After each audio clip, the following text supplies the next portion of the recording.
Bermuda triangle, जो समंदर का सबसे मिस्टीरियस हिस्सा माना जाता है। ये ट्रायंगल दुनिया के दूसरे सबसे बड़े ओशन यानी अटलांटिक ओशन के वेस्टर्न पार्ट में पाया जाता है, जहां पहुंचने के बाद शिप्स और प्लेन्स का संपर्क अचानक अपने बेस स्टेशन से टूट जाता है, जिसके बाद वो हमेशा के लिए कहीं गायब हो जाते हैं। आखिर क्या है बरमुडा ट्रायंगल की हकीकत, जो ये किसी भी प्लेन या बड़ी से बड़ी शिप्स को भी नहीं छोड़ता? आइए जानते हैं। आज के दिन तक 150 से भी ज्यादा शिप और प्लेन्स समुद्र के इस मिस्टीरियस हिस्से में गायब हो चुके हैं, जिनके बारे में आज तक कोई नहीं जानता। इन गायब हो जाने वाले शिप और प्लेन्स में से सिर्फ चंद ऐसे थे जिनका मलबा समुद्र के डीप सी एक्सप्लोरेशन के दौरान मिला था, जिनमें से एक SS एल फारो भी थी। ये शिप 2015 में फ्लोरिडा से पोर्टिको के सफर के दौरान रडार से अचानक गायब हुई थी, जिसके बाद इसका मलबा समंदर की 4600 मीटर्स की गहराई से डिस्कवर किया गया था। इस शिप के साथ ऐसा क्या वाकया पेश आया था और इसमें मौजूद क्रू आखिर कहां गायब हो गए थे? बरमुडा ट्रायंगल यूनाइटेड स्टेट्स में मौजूद फ्लोरिडा से लेकर पोर्ट्रिको तक और फिर बरमुडा आइलैंड से लेकर वापस फ्लोरिडा तक के बनने वाले एरिया को कहा जाता है। ये बनने वाला एरिया क्योंकि एक ट्रायंगल शेप का है, इसी वजह से इसे बरमुडा ट्रायंगल कहा जाता है, जो तकरीबन 8 लाख स्क्वायर किलोमीटर से भी ज्यादा के एरिया पर फैला हुआ है। बरमुडा ट्रायंगल की कहानी उस वक्त दुनिया के सामने आई जब 1945 में यूएस नेवी की फ्लाइट 19 के 5 टोरपीडो बॉम्बर एयरक्राफ्ट अपनी रूटीन ट्रेनिंग के दौरान अचानक रडार से गायब हुए थे।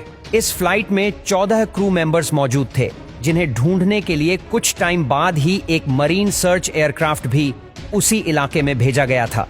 इस एयरक्राफ्ट में रेस्क्यू टीम के 13 मेंबर्स मौजूद थे, लेकिन कुछ देर बाद ही ये एयरक्राफ्ट भी अचानक रडार से गायब हो गया। इन 6 एयरक्राफ्ट और 27 लोगों के गायब हो जाने के बाद एक बहुत बड़ा सर्च ऑपरेशन कंडक्ट किया गया, लेकिन 96 घंटों के दिन रात के रिसर्च के बाद भी इन एयरक्राफ्ट और इनमें मौजूद क्रू का कुछ अता पता ना चल सका। अगर कुछ पता चला तो सिर्फ ये कि ये एयरक्राफ्ट समुद्र के जिस एरिया में मौजूद थे वो एरिया बरमुडा ट्रायंगल था। ईयर 1980 में बरमुडा ट्रायंगल की हिस्ट्री का सबसे भयानक हादसा सामने आया था, जब यूएस नेवी की सबसे बड़ी शिप 4 मार्च 1918 के दिन यूनाइटेड स्टेट्स में मौजूद बाल्टीमोर शहर से ब्राजील के लिए रवाना हुई थी। इस शिप में 306 क्रू मेंबर्स मौजूद थे, जिनके अलावा उसमें 11,000 टन मैंगनीज भी था। सफर शुरू होने के कुछ टाइम बाद ये शिप अचानक बेस स्टेशन के रडार से गायब हो गई थी। इस शिप से आने वाला आखिरी मैसेज ये था, मौसम बिल्कुल साफ है और सब कुछ ठीक चल रहा है। लेकिन इसके बाद इस शिप के बारे में कुछ अता पता न चल सका। ये शिप आखिर कहां चली गई और इसके साथ ऐसा क्या वाकया पेश आया था? क्या समुंदर के इस खौफनाक इलाके में खतरनाक सी मॉन्स्टर रहते हैं?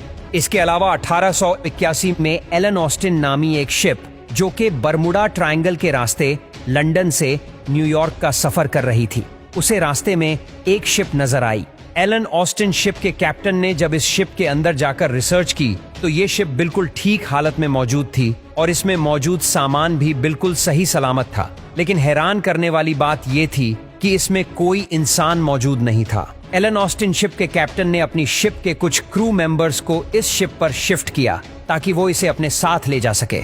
लेकिन कुछ देर बाद वहां एक भयानक समुद्री तूफान आ पहुंचा, जिसके बाद वो शिप अचानक वहां से गायब हो गई। कुछ देर बाद जब मौसम साफ हुआ तो कैप्टन ने उस शिप को फिर से ढूंढ लिया, मगर जब वो उस शिप के करीब पहुंचे तो जो कुछ उन्होंने देखा जिसने उनके होश उड़ा दिए।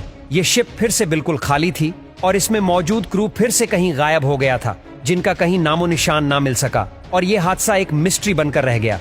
बरमुडा ट्रायंगल के बारे में कई लोगों का ख्याल है कि समंदर के अंदर सी मॉन्स्टर्स रहते हैं, लेकिन ये सब सिर्फ एक झूठी कहानी है। कई सालों तक रिसर्च करने के बाद साइंटिस्ट आखिर बरमुडा ट्रायंगल की मिस्ट्री को हल करने में कामयाब हो चुके हैं। सैटेलाइट्स की मदद लेकर रिसर्च करने के बाद ये बात सामने आई कि समंदर के इस हिस्से में हरिकन्स जैसे भयानक तूफान बहुत ज्यादा आते हैं। दुनिया में सबसे ज्यादा हरिकन्स चाइना में आते हैं, लेकिन दूसरे नंबर पर ये तूफान अमेरिका के शहर फ्लोरिडा में आते हैं और ये वही एरिया है जो बरमुडा ट्रायंगल में आता है। साइंटिस्ट के मुताबिक जब बरमुडा ट्रायंगल में ये तूफान आते हैं तो यहाँ समंदर के ऊपर हेक्सागोन पैटर्न्स के क्लाउड्स बनते हैं जो तकरीबन 80 किलोमीटर तक बड़े होते हैं। जिनकी रफ्तार 250 किलोमीटर प्रति घंटा से भी ज्यादा होती है। इसके अलावा समंदर के इस हिस्से में मीथेन हाइड्रेट्स की भी एक बड़ी तादाद पाई जाती है। साइंटिस्ट के मुताबिक पानी में मौजूद इन मीथेन हाइड्रेट्स में से जब बबल्स निकलते हैं